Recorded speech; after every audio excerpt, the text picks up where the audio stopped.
歡迎觀看數碼企業身份沙盒示範。數字政策辦公室同數碼港合作推出數碼企業身份沙盒計劃，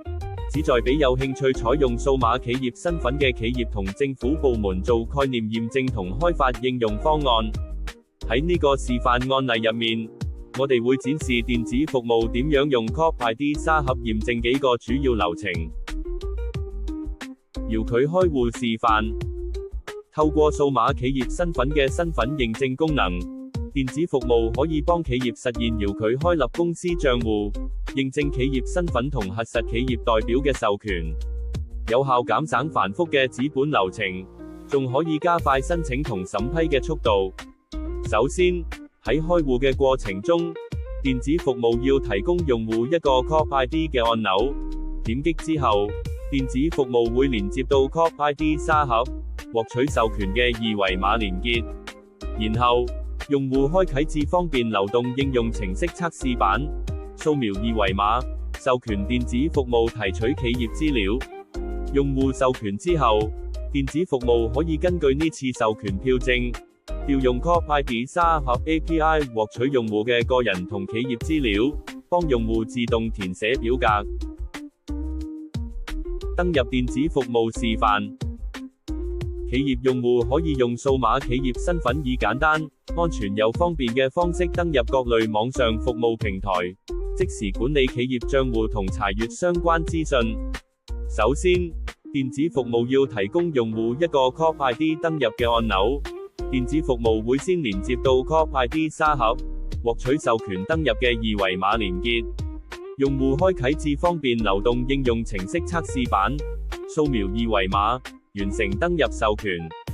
授權成功後，電子服務可以獲取 Corp ID 沙盒上嘅用戶授權同授權編號，然後成功登入。數碼簽署示範。企業用戶可以用智方便嘅個人數碼簽署功能同數碼企業身份嘅數碼簽署功能，遙距簽署申請文件、資助協議或合約，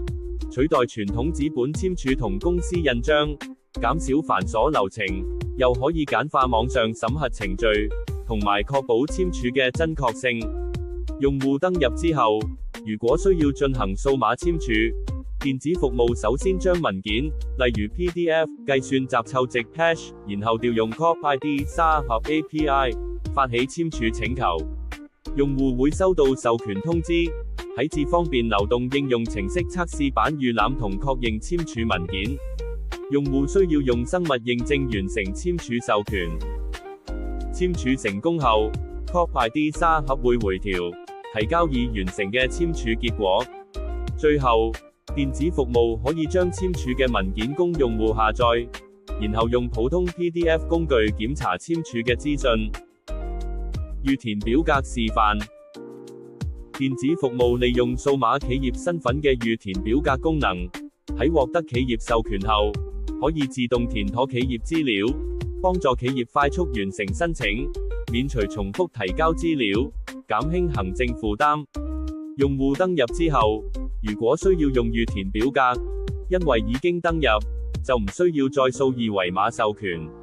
電子服務會先調用 Corp ID 沙盒 API 發起預填表格請求。用戶會收到授權通知，